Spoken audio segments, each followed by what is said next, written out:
Hi everyone, मैं सभी divine souls का वेलकम करती हूँ मेरे इस यूट्यूब चैनल पर जिसका नाम है ट्विन फ्लेम डीवा। अगर आपको किसी भी कार्मिक पैटर्न को ब्रेक करना है तो इसका जो टाइमिंग होता है ऐसा ज़रूरी नहीं है कि हर इंसान की लाइफ में सिमिलर ही काम करेगा। जैसा कि जब मुझे बहुत ज़्यादा प्रॉब्लम आ रही थी तो मैंने NLP की ट्रेनिंग ली थी, तो उसमें उनका कहना था कि एक पैटर्न को ब्रेक करने में, एक हैबिट को ब्रेक करने में आपको 66 डेज़ का टाइम लगता है। अगर आप एक हैबिट को कंटिन्यू नहीं करते, जो भी गलत आदतें हैं 66 डेज़ तक, तब आप उस पैटर्न को ब्रेक कर पाते हो, जो मेरी लाइफ में काम नहीं करता है। मैं देखती हूँ कि 66 डेज तक अगर मैंने फॉलो करा फिर भी वो पैटर्न कंटिन्यू हो रहा था। और NLP में जैसा कि वो प्रिटेंड कर रहे थे कि सारी चीज़ें सारी यहाँ पर लॉजिकल हो रही हैं, प्रैक्टिकल चीज़ों का ही यूज़ हो रहा है, इनके पास में ऐसे कोई टूल्स और टेक्निक्स हैं जिससे ये आपको शेयर करेंगे तो एक ही बार में आपके पैटर्न्स ब्रेक हो जाएंगे, आसानी से आप इसे कर पाओगे, जो कि अगेन एक तरह का भ्रम ही था जो क्रिएट करा जाता just to sell some sort of products और कुछ नहीं। और पैरेलली इसमें ये भी कर रहे थे कि जो स्पिरिचुअल टेक्निक्स होती हैं लाइक ग्रैटिट्यूड को शो करना, एंड ग्रैटिट्यूड एक तो डेली बोलना और प्लस में एफर्मेशंस भी इन्होंने पर्टिकुलर शेयर करी हुई थी कि ये आपको डेली करना है, लिखना है, बोलना है। तो ये तो पार्ट ऑफ आपका स्पिरिचुअल हो गया, ये कौन सा आपका लॉजिकल चीज़ें हो गई, but they were not accepting कि हम किसी भी तरह की स्पिरिचुअल हेल्प को ले रहे हैं इसमें। तो लोग हैं ध्यान से नहीं समझते हैं, तो उनको लगता है हर चीज़ सिर्फ लॉजिकल चीज़ों के थ्रू ही हो जाती है।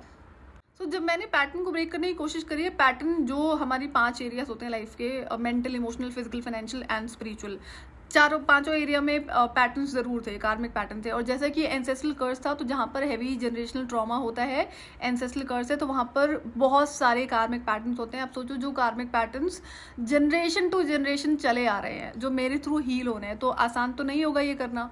तो मुझे यहाँ पे सबसे ज़्यादा प्रॉब्लम इसलिए आती है क्योंकि अब तक तो लाइफ में ऐसा कुछ नहीं था जो मैंने करने की कोशिश करी और मैं कर ना पाई हूँ। क्यों होता था ऐसा? क्योंकि हेल्प हो जाती थी स्पिरिचुअल गिफ्ट्स की वजह से। और अवेकनिंग के तुरंत बाद मेरे सारे स्पिरिचुअल गिफ्ट्स, या ये कहूँगी मैं कि मेजॉरिटी स्पिरिचुअल गिफ्ट्स को सस्पेंड कर दिया गया था, जो कि अच्छा हुआ था। क्यों? क्योंकि यहाँ पर जो प्रोसेस फॉलो होना होता है DNA हीलिंग के लिए, वो उसकी वजह से ही सस्पेंड करा गया था। जब कार्मिक पैटर्न और कार्मिक साइकिल्स को आप अपनी लाइफ में एंड करते हो, तो ये हीलिंग आपकी अपनी लाइफ में हो रही होती है, प्लस में जो बाकी पिछली जनरेशन्स हैं और जो करंट जनरेशन है उसमें भी ये हीलिंग हो रही होती है। That's called DNA healing. इस केस में आपको दूसरे इंसान में कोई चेंजेस नहीं करने होते, नहीं करवाने होते, सारे चेंजेस आपको अपनी लाइफ में करने होते हैं। ट्विन फ्लेम को कंसर्न रहता है कि आप तो कर लोगे, आपकी फैमिली नहीं करेगी। ये आपका कंसर्न होना ही नहीं चाहिए। जब भी आप इनर वर्क करो, चाहे एंसेस्ट्रल जो कर्स है उसको रिमूवल की बात है, या फिर जो जनरेशनल ट्रॉमा है, कार्मिक पैटर्न्स है, कार्मिक साइकिल्स हैं, ये सारी हीलिंग आपको अपने अंदर करनी होती है। दूसरे इंसान से इसका कोई लेना देना नहीं होता है। तो जब मैंने देखा ना कि अब मुझे स्पिरिचुअल गिफ्ट्स की हेल्प नहीं हो सकती है अगर इन पैटर्न्स को ब्रेक करना है, क्योंकि जो कि प्रोसेस था DNA हीलिंग में ये चीज़ आपको करनी होती है। तो अब जब एक पैटर्न को मुझे ब्रेक करना है, तो मैंने रियलाइज़ करा कि जब मैंने 66 डेज तक फॉलो करा है, तो मैं पैटर्न वो ब्रेक नहीं होता है, फिर से वो आदत कंटिन्यू होने लगती है कि आज कर लिया, फिर अगले दिन भी कर लिया, फिर ऐसे क्या होता है, वो हैबिट कंटिन्यू हो रही है। इसका सीधा इंडिकेशन है कि ये पैटर्न अभी तक आपका ब्रेक नहीं हुआ है। मेरी लाइफ में कार्मिक पैटर्न्स, कार्मिक साइकिल्स 5 एरियाज में देखने को मिलते हैं। तो अगर मैं ईटिंग हैबिट की बात करूंगी, फूड से रिलेटेड, फिजिकल बॉडी से रिलेटेड, तो ये थे काफ़ी, एंड बहुत लंबे टाइम से कंटिन्यू हो रहे थे। मुझे पता था कि चाइल्डहुड से मुझ में एग्जिस्ट करते हैं ये पैटर्न्स, और आई रियलाइज़ की तो DNA की हीलिंग भी होनी है, तो टाइम लगेगा। तो मैंने क्या करा कि पहले डिसाइड करा है कि एग्जाम्पल कि अगर पर्टिकुलर फूड इंटेक है, जैसे शुगर इंटेक है, कि मुझे 21 डेज तक शुगर इंटेक नहीं करना है, ओके मैं कर पाती हूँ। उसके बाद में मैं गैप लेती हूँ 2 से 3 दिन का, फिर उसमें वहाँ पर मैं उस 2-3 दिन के अंदर मैंने शुगर इंटेक करा है थोड़ा बहुत, okay. Now what I did कि मैंने फिर एक प्लान क्रिएट करा कि अब मैं इस हैबिट को 43 डेज तक फॉलो करूँगी। मुझे 43 डेज तक इस शुगर इंटेक नहीं करना है, मैं कर पाई। उसके बाद में फिर मैं 2 से 3 दिन का गैप लेती हूँ, फिर मैं फाइनल फॉलो करती हूँ कि मुझे 90 डेज तक शुगर इंटेक नहीं करना है, मैं कर पाती हूँ। तो 21 डेज और 43 डेज में मैं क्या रिकग्नाइज करती हूँ कि जब मैंने 21 डेज तक इस आदत को कंटिन्यू नहीं करा, मेरा फिर भी मन कर रहा था कि मैं ना आज खा लेती हूँ, जैसे शुगर इंटेक है उसमें कुछ भी हो सकता है। तो अब 43 डेज के बाद भी होता है कि यार 43 डेज तक तो मैंने शुगर इंटेक नहीं करा, आज कर लेते हैं, कि जैसे मैं फ्री हुई हूँ ये रिचुअल परफॉर्म करके। बट जब मैं 90 डेज को इसको फॉलो करती हूँ तो मेरा मन ही नहीं करता कि नहीं मुझे अब ये खत्म हो जाए, मेरा बिल्कुल भी मन नहीं है, मन ही हट गया है शुगर इंटेक से। तो 90 डेज तक अगर मैंने किसी आदत को ब्रेक करने की कोशिश करी है, जो भी हैबिट है, और मैं कर पाई, तो वहाँ पर वो पैटर्न मेरी लाइफ में ब्रेक हो गया है। उसके बाद भी कॉन्शियस लाइफ जीनी पड़ती है। क्यों? क्योंकि जैसा कि आपको पता है, आप ट्विन फ्लेम हो, कार्मिक पैटर्न्स, कार्मिक साइकिल को कंटिन्यू करवाने में जो एंटिटीज होती हैं उनका बहुत बड़ा हाथ होता है। आपको ऐसा लगेगा आपका मन कर रहा है, बट नहीं। तो जब भी आपको लगे ना कि 90 डेज तक आपने एक चीज़ को फॉलो करा है कि इस आदत को अब अपनी लाइफ में नहीं आने देना है, और 90 डेज के बाद में, मे बी 2-4 दिन के बाद में आपको ऐसा लगे कि आज कर लेते हैं, या फिर 1 महीने के और बाद आपको ऐसा लगता है, मे बी 6 मंथ्स के बाद में आपका ऐसा मन कर गया उस आदत को कंटिन्यू करने का। आपने एक दिन करा, कोई बात नहीं, लेकिन अगर दोबारा से मन करे ना कि आज भी कर लेते हैं, नेक्स्ट डे भी कर लेते हैं, तो यहाँ पर आपको रुकना होता है। आपको समझना होगा इतनी मेहनत आपने करी थी एक पैटर्न को ब्रेक करने में, तो फिर से वो अगर शुरू हो जाएगी आदत, तो आपको फिर से वही चीज़ें फॉलो करनी पड़ेंगी। तो जब तक कि इनर वर्क कंप्लीट नहीं होता है, आपको अपनी हैबिट्स के साथ में बहुत ज़्यादा सुपर कॉन्शियस रहना पड़ता है। क्यों? क्योंकि एंटिटीज ट्रिक्स के थ्रू ये आदतें आपको कंटिन्यू करवाने की कोशिश करती है। तो मैंने ध्यान रखा था, तो ये पर्सनल एक्सपीरियंस है जो मैंने इस प्रोसेस को फॉलो करा है। कोई भी आदत को ब्रेक करना है, प्रोक्रेस्टिनेशन भी बहुत बड़ा इशू होता था, तो इसमें यही है कि पहले 21 days and then 43 days and then 90 days. और कुछ कार्मिक पैटर्न्स पे मैंने ये भी कोशिश करी कि इसको ना डायरेक्टली शुरू करते हैं, आज शुरू करेंगे, 90 डेज तक नहीं करेंगे जो भी काम है, जिस भी आदत को ब्रेक करना है। तो मैं डायरेक्टली नहीं कर पाती हूँ, चाहे कोई भी कार्मिक पैटर्न रहा हो। तो मैं यहाँ पे फिर क्या होता है, रुक जाती हूँ कि नहीं, मुझे इस तरह की ज़बरदस्ती नहीं करनी है। आई न्यू कि मैं पहले चीज़ें बहुत आसानी से कर लेती थी स्पिरिचुअल गिफ्ट्स की वजह से, जो कि चीज़ें एंड हो चुकी थी, जो सस्पेंड हुआ था, जो कि किसी रीज़न की वजह से हुआ था। तो यही करा है मैंने, चाहे छोटे से छोटा कार्मिक पैटर्न हो, बड़े से बड़ा कार्मिक पैटर्न हो, कि पहले 21 डेज तक and then 43 days and then 90 days, इस तरह से जाकर मैं फिर बैक टू बैक मैंने सारे कार्मिक पैटर्न्स को ब्रेक करना शुरू करा है। अब यहाँ से मैं प्रैक्टिस करती हूँ डिसिप्लिन। जो डिसिप्लिन होता है वो बहुत हेल्प करता है आपके कार्मिक पैटर्न्स को ब्रेक करने में।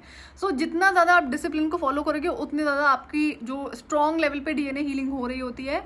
और अब यहाँ पर क्या होता है कि जैसे कि मुझे किसी आदत को कंटिन्यू करना है 21 डेज के लिए, मे बी आज मैंने उसे 8 बजे करा है, कल मैंने उसे दिन में 12 बजे करा। ऐसी दिक्कतें आती हैं मेरे साथ में जब मैं इसको शुरू में करती हूँ प्रैक्टिस। तो मुझे था कि पहले रुकना नहीं है, पहले एक बार मैं 21 डेज तक फॉलो कर लेती हूँ, भले ही अलग अलग टाइमिंग पे हो रहा है, कोई बात नहीं। फिर जब 43 डेज की बारी आती है, तो मैं वहाँ पर प्रैक्टिस करती हूँ कि अब मुझे इसे एक ही पर्टिकुलर टाइम पे करना है। मैंने बाकी चीज़ों को फिर मैनेज करना शुरू करा, जैसे कि डिस्ट्रैक्शंस होते, मेरे पास काम बहुत होता था, ऑफिस का, घर के भी सारे काम करने होते थे। कुकिंग बहुत बड़ा चैलेंज था कि मुझे एक पर्टिकुलर टाइम पे कुकिंग करना है, अदरवाइज मैं फिर इवनिंग में खाना नहीं बना पाऊंगी, क्योंकि ऑफिस का काम घर से कर रही थी मैं। तो ये बहुत सारी चीज़ें मैनेज करनी पड़ रही थी। प्लस में इनर वर्क में करने के लिए ना बहुत काम होता था मेरे पास में, जर्नलिंग में बहुत सारी चीज़ें मुझे करनी पड़ती थी। तो इसमें क्या होता है, जब आप डिसिप्लिन को फॉलो करना शुरू करोगे ना एक पैटर्न को ब्रेक करने के लिए, कि आज मुझे ये काम, या फिर 21 डेज तक, या 43 डेज तक, या 90 डेज तक मुझे ये काम डेली सवेरे 8 बजे ही करना है। तो अगर आपको ऐसा लगे कि नहीं, आज ना मैं ये काम मे बी 10 बजे कर लेती हूँ, बाद में कर लूँगी, या जो भी टाइम अगर आप डिले करने की कोशिश कर रहे हो, अगर उसकी जगह पर आप कोई और काम कर रहे हो, तो ये आपको ध्यान रखना पड़ता है, तब जाकर आप डिसिप्लिन को फॉलो कर पाओगे। और जितना ज़्यादा डिसिप्लिन आप फॉलो करोगे अपना किसी भी कार्मिक पैटर्न और कार्मिक साइकिल को ब्रेक करने में, उतना ज़्यादा हीलिंग होती है स्ट्रॉन्ग लेवल पर। और बाद में भी, जैसे अगर कंटिन्यू होने की कोशिश, 90 डेज़ के बाद में मैंने कभी इस चीज़ को फेस नहीं करा है कि मुझे कोई भी पैटर्न रीसर्फेस हो रहा हो, एक्सेप्ट ईटिंग हैबिट, जैसा कि ये एंटिटीज ही कर रही थी। तो आई रियलाइज कि अगर मैंने 90 डेज से किसी चीज़ को फॉलो करा है, कर पाई हूँ मैं एक डिसिप्लिन, राइट टाइम पर, एक फिक्स टाइम पर, तो मैं वहाँ से क्या करती हूँ कि मुझे अगर कभी मन कर गया तो कोई बात नहीं, एक दिन कर लिया 90 डेज के बाद में, लेकिन अगर अगले दिन भी मन कर रहा है तो मुझे नहीं करना है, रुक जाना है। मुझे पता था नहीं मैंने कितनी मेहनत करी थी 90 डेज तक। अगर किसी मे बी टी कॉफ़ी पर मुझे कंट्रोल लगाना था, तो 90 डेज तक अगर मैंने नहीं करा तो मेरे लिए बहुत बड़ा चैलेंज था। क्यों? क्योंकि टी कॉफ़ी की आदत मुझे चाइल्डहुड से होती थी। सबसे पहले तो आपको अपनी लाइफ में कार्मिक पैटर्न्स को रिकॉग्नाइज करना है, और जब आप ये 24 पॉइंट की हीलिंग करोगे तो कार्मिक पैटर्न्स आपको सरफेस होना शुरू हो जाते हैं, और आपको रिकॉग्नाइज करना पड़ता है। चाहे छोटे से छोटा कार्मिक लेसन तो खैर लर्न करना ही होता है, कार्मिक पैटर्न भी आपको ब्रेक करने होते हैं। तो आप इसमें आपको प्रॉपर हीलिंग करनी होती है, ऐसा कुछ भी नहीं है कि जो आप छोड़ दोगे। क्यों? क्योंकि जब तक कि प्रॉपर हीलिंग नहीं होती है, तब तक फर्दर चीज़ें आपकी लाइफ में डिवाइन होल्ड करके रखते हैं। अब मेरी लाइफ में एक अच्छी और चीज़ थी कि जैसे जो पैटर्न मैं रिकग्नाइज करती थी, मैं बहुत ध्यान रखती थी। मुझे था कि मैं कोई भी पैटर्न रहने नहीं दूंगी अभी अपनी लाइफ में। और जो 24 पॉइंट जो बॉडी हीलिंग मैंने आपसे भी शेयर करी है रिसेंट में, उसकी वजह से बहुत सारे पैटर्न सरफेस होते हैं, लेकिन कई सारे पैटर्न ऐसे थे जो डिवाइन मुझे बताते हैं कि इस आदत को तुम चेंज कर लो। तो मैं करती हूँ उस पर काम। और कुछ ऐसी भी चीज़ें चल रही थी, जैसा कि मुझे मेरा डेस्टाइन फ्यूचर पता था, और वो 10 साल की जर्नी खत्म हो चुकी थी। तो मैं बहुत जल्दी में थी कि मुझे उस टैप इन करना उस फ्यूचर में। तो डिवाइन का कहता है कि पहले तुम इस काम को कंप्लीट कर लो तो हम तुम्हें ये करवा देंगे, जो भी चीज़ें हैं नेक्स्ट जो भी मुझे रिसीव होनी थी डिवाइन की तरफ से। तो जब मैं उसको कंप्लीट करती हूँ तो फिर डिवाइन कहते हैं इस पैटर्न को तुम ब्रेक कर लो। तो बहुत सारे पैटर्न्स में मुझे डिवाइन ने हेल्प करी बताने में कि अगर मुझसे कुछ चीज़ें हिडन रह गई होंगी तो। कार्मिक पैटर्न्स में ऐसा होता है, देखो डीएनए हीलिंग है, कोई मजाक नहीं है, और वो भी जनरेशनल जो ट्रॉमा होता है जनरेशनल हीलिंग है। It is a difficult process, बहुत बड़ा चैलेंज होता है। तो आपको समझना है कि आपके ऊपर बहुत बड़ी रिस्पॉन्सिबिलिटी है, लेकिन आप केपेबल हो, इसीलिए आपने इस फैमिली में जन्म लिया और ये बहुत क्लियरली चीज़ें विजिबल होती हैं। तो आपको क्या करना है कि अपनी लाइफ में कार्मिक पैटर्न्स को रिकॉग्नाइज करना शुरू करो। जो भी पहले तो ये देखना है कि कौन सी हैबिट है जो आपकी फिजिकल बॉडी के लिए अच्छी नहीं है या फिर आपकी मेंटल इमोशनल बीइंग के लिए अच्छी नहीं है। कोई भी आदत हो सकती है।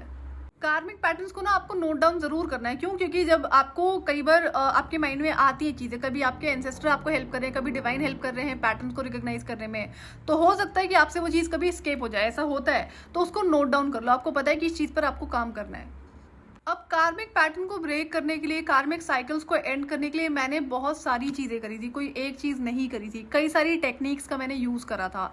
तो जैसे कि ये इस पर मैं एक सेपरेट वीडियो शेयर कर देती हूँ। जो जो चीज़ें मैंने करी थी आप उन सबको कोशिश कर सकते हो। देखो मेरी लाइफ में बहुत बड़ा चैलेंज था जब भी कार्मिक पैटर्न को ब्रेक करने की बात आती है, जबकि मैं बहुत ज़्यादा डिसिप्लिन रही हूँ और प्रोक्रेस्टिनेशन की बहुत ज़्यादा आदतें मेरे अंदर नहीं होती थी, उसके बाद मुझे इतनी ज़्यादा प्रॉब्लम आती है। तो आपको अपनी लाइफ को देखना है। तो मैंने कार्मिक पैटर्न को ब्रेक करने के लिए कौन कौन सी टेक्निक्स का यूज करा था, इस पर मैं सेपरेट वीडियो शेयर करती हूँ, सो दैट जब आप अपनी लाइफ में इन चीज़ों को कंटिन्यू करना शुरू करोगे तो आप देख लो, अगर 2-3 चीज़ों को प्रैक्टिस करने से आपकी लाइफ में पैटर्न्स ब्रेक हो जाते हैं तो अच्छी बात है, और अगर नहीं होते हैं तो फिर आपको पता है कि ये सारी चीज़ें आपको करनी पड़ेंगी। जो 5 एरियाज है, mental, emotional, physical, financial and spiritual, इन सारे एरियाज में आपको रिकॉग्नाइज करना है मतलब कितने पैटर्न्स हैं और कितने टाइम से ये पैटर्न आपकी लाइफ में कंटिन्यू हो रहा है। सबको पता होता है कि एक अगर आदत है आपके अंदर तो कब से कंटिन्यू हो रही है। और जब भी कार्मिक पैटर्न को ब्रेक करने की कोशिश करते हो तो इश्यूज आते हैं कि आपसे हो नहीं रहा। जैसे एग्जांपल कि आपको सवेरे उठना है या फिर एक पर्टिकुलर टाइम पे इस काम को करना है, तो ये तो इश्यूज आते ही हैं। इसको आप आप आज नहीं कर पाए, कल कोशिश करो। तो यहाँ पे रुकना नहीं होता है कि नहीं कर पाए, ठीक है। बाकी जो स्पिरिचुअल हेल्प आपको लेनी है, चाहे वो डिवाइन से हेल्प मांगनी हो या फिर जो बाकी टेक्निक्स का यूज करना है, जो मैंने करा था, और उसके बाद ही हेल्प होती है। उससे पहले जब मैंने बिना स्पिरिचुअल हेल्प के इन पैटर्न्स को ब्रेक करने की कोशिश करी तो मैं नहीं कर पाती हूँ। एक वीडियो मैं आपसे शेयर करूंगी जहां पर आपको अपनी लाइफ के पैटर्न्स को मुझसे शेयर करना है। कमेंट के थ्रू आप शेयर कर सकते हो या फिर ईमेल कर सकते हो, सो दैट जो चाहे प्रेयर्स हैं या फिर कुछ और चीज़ें हैं तो वो मैं अकॉर्डिंगली आप लोगों से शेयर करूंगी। हर चीज़ शेयर करने की नहीं होती है, तो जितने पैटर्न्स मुझे आपकी लाइफ में दिखाई पड़ेंगे, जो भी लोग शेयर करेंगे उसमें क्या चीज़ें शेयर होनी चाहिए, अकॉर्डिंगली मैं उस पर एक वीडियो शेयर कर दूंगी, ताकि उन टेक्निक्स का आप लोग यूज़ करके अपनी जो काम आपको करना है आपको पैरेलली सारी चीज़ें पड़ेंगी। ऐसा नहीं कि कोई स्पिरिचुअल टेक्निक का आपने यूज करा और आप पैटर्न ब्रेक कर लोगे। पैरेलली जो आपका काम है डेली प्रैक्टिस करने का, वो करना पड़ेगा। तो स्पिरिचुअल टेक्निक से हेल्प तो बहुत होती है, लेकिन होती तभी है जब आप अपना प्रैक्टिकल वर्क करने के लिए रेडी होते हो। तो जैसा कि जनरली लोगों की लाइफ में इशू होता है कि वो प्रैक्टिकल वर्क करने को रेडी नहीं होते। उनको लगता है कि स्पिरिचुअल हेल्प को लेकर हम कोई भी काम अपनी लाइफ में कर सकते हैं, जो कि सिर्फ एक गलतफहमी है, भ्रम है, ऐसा होता नहीं है। यहाँ पे फनी चीज़ ये हो रही थी कि जैसे जैसे मैं कोई कार्मिक पैटर्न को ब्रेक करती थी ना, तो और n number of pattern surface पे आते थे। मैंने कहा यार कितना सारा काम है करने के लिए, एक काम फिनिश करती हूँ, 4 काम रेडी होते हैं करने के लिए। तो मैंने कहा चलो ठीक है, कोई बात नहीं, ये भी अच्छा ही हो रहा है अगर दिखाई पड़ रहे हैं। कई बार डिवाइन डायरेक्टली बता रहे होते थे, कई बार अपने आप रीसर्फेस हो रहे थे, तो ये तक करना तो है। अब इस बीच में क्या होता है, इतना डीप लेवल का इनर वर्क करने की वजह से मैंने एक चीज़ रियलाइज़ करा कि जो मेरे बाल थे ना, उसमें ना गांठें पड़ने लगती है। जैसे जो जटाएं नहीं बनती हैं, कभी आपने देखा होगा, जो साधु बाबा वगैरह होते हैं, जो अपना जनरली आपने देखा होगा, श्योर, जो कर्ल हो जाते हैं उनके हेयर्स, वो होने लगे। एंड आई वाज वरिड कि ये क्या हो रहा है। तो मेरे पास ना टाइम का बहुत ज़्यादा इशू होता था, टाइम की बहुत कमी होती थी। 24 घंटे कम पड़ रहे थे बाकी सारे कामों को करने के लिए, चाहे ऑफिस वर्क है एंड देन उसके बाद में जो घर के काम है, इनर वर्क है। इनर वर्क में काफ़ी टाइम मेरा जा रहा था। तो अब यहाँ पर क्या होता है, जब ये मेरे बालों में गांठें पड़नी शुरू हो गई हैं, मुझे था कि मेरे पास टाइम वैसे ही नहीं है और इसको सुलझाने में मुझे लगेंगे 1 से 2 घंटे। वो इतनी ज़्यादा उलझने लगी थी ना कि मैंने कहा ये तो पूरा कट करने वाली बात आ जाएगी। तो कई बार मैं घर जाती थी, कभी मेरी मदर उसको 2-3 घंटे में उसको सॉर्ट आउट कर पाती थी कि आराम से कोम्बिंग करना। तो वो बहुत बड़ा इशू हो गया था मेरी लाइफ में कि, और ये बहुत ज़्यादा बैक टू बैक हो रहा था। तो मुझे था कि ठीक है कोई बात नहीं, इसका हम कुछ कर नहीं सकते हैं। तो पैटर्न से मेरी लाइफ में मुझे बहुत ज़्यादा ध्यान रखना पड़ता है फिजिकल बॉडी का। क्यों? क्योंकि स्पिरिचुअल जब आप वर्क कर रहे हो तो ऐसा होने के चांसेस होते हैं। मेरे साथ हुआ था, ये पर्सनल एक्सपीरियंस है। तो ये बालों में गांठें ना बहुत ज़्यादा पड़ने लगी थी, तो आई रियलाइज़ कि इनर वर्क की वजह से हो रहा है और तो कोई रीज़न था नहीं। तो मैंने क्या करा, मैं बालों को ना रोज़ डेली मॉर्निंग में कॉम्बिंग करके टाइट जैसे गुथ कर लेते ना, कि जब गुथ रहेगा तो गांठें पड़ेंगी नहीं, और ये मुझे फिर कंटिन्यू करना पड़ता है। जिस दिन मैं छोड़ देती थी कि नहीं है टाइम या फिर कुछ और काम कर रहे हैं, तो वो फिर से कंटिन्यू हो जाता है। तो स्पिरिचुअल वर्क में जब आप करते हो तो ये होने के चांसेस होते हैं। जब ये गांठें पड़ती थी बालों में ना, तो 2 से ढाई घंटे से पहले ये सुलझती नहीं थी, चाहे मैं खुद से सुलझाऊँ या फिर मेरे घर पे कोई सुलझाता हो। मेरी मदर जनरली करती थी। तो मैंने कहा पता नहीं अजीब अजीब सी चीज़ें होने लगी हैं। सो बी रेडी, कुछ ना कुछ ऐसी चीज़ें ज़रूर हो जाती हैं जो आपको लगेगा कि आपका टाइम जा रहा है, बट ठीक है, पार्ट ऑफ द प्रोसेस। और डीप स्पिरिचुअल वर्क में ना आपको full body in and out care करना पड़ता है, जो मैं नहीं करती थी। मेरी लाइफ में मेरा काम प्रायोरिटी होता था, तो ये चीज़ें फिर मुझे यहाँ से करनी पड़ती है, करवाते हैं डिपेंड कि इसको आप स्केप नहीं कर सकते अब। तो आपको देखना पड़ेगा आपकी लाइफ में क्या चीज़ें आपने इग्नोर करी हैं। और जनरली तो लड़कियाँ अच्छी होती हैं, अपनी बॉडी का ध्यान रखती है, मैं थोड़ा अलग थी। तो इनर वर्क में ना सेल्फ केयर प्रायोरिटी बनता है। अगर आप नहीं भी चाहोगे ना तो भी ये बन जाता है। जिस तरह से पैटर्न्स को आप ब्रेक करना शुरू करते हो, तो छोटे छोटे से पैटर्न्स को जब आप रिकॉग्नाइज करना शुरू करोगे तो आप रियलाइज करोगे कि ओवरऑल हीलिंग के साथ में जो सेल्फ केयर बढ़ जाता है। और पैटर्न्स जब ब्रेक करते हो तो सेल्फ केयर ऑटोमेटिकली आपकी लाइफ में इंक्रीज होना शुरू हो जाता है। डिसिप्लिन ऑटोमेटिकली आ जाता है जब भी आप पैटर्न को ब्रेक करने की कोशिश करते हो। तो जिनकी लाइफ में डिसिप्लिन का इश्यू है ना, कि आप नहीं कर पाते हो, तो जब आप पैटर्न्स को ब्रेक करना शुरू करोगे तो आप देखोगे कि धीरे धीरे डिसिप्लिन आपकी लाइफ में आना शुरू हो गया है। और ये सबसे आसान तरीका होता है अपनी लाइफ में डिसिप्लिन को कंटिन्यू करने का। सो एनर्जी वर्क तो फिर भी जल्दी हो जाता है, लेकिन जब बात कार्मिक पैटर्न्स को रिकॉग्नाइज करने की और उनको ब्रेक करने की आती है, कार्मिक साइकिल्स कई सारे होते हैं जो बहुत लंबे टाइम से चल रहे होते हैं। तो आपको पता है तो जनरेशन से कंटिन्यू हो रहा है, तो टाइम तो लगेगा। तो ये इसमें बहुत ज़्यादा टाइम जाता है। मैंने 3.5 साल में कंप्लीट करा है। क्यों? क्योंकि मैं बहुत ज़्यादा फोकस होकर इन चीज़ों पे काम कर रही थी। आपको अपनी लाइफ में इन चीज़ों को रिकॉग्नाइज करना पड़ेगा। तो आज के लिए इतना ही। मैं आपसे फिर मिलूंगी नेक्स्ट वीडियो में। टिल देन आप अपना ध्यान रखिए और डिवाइन से कनेक्टेड रहिए।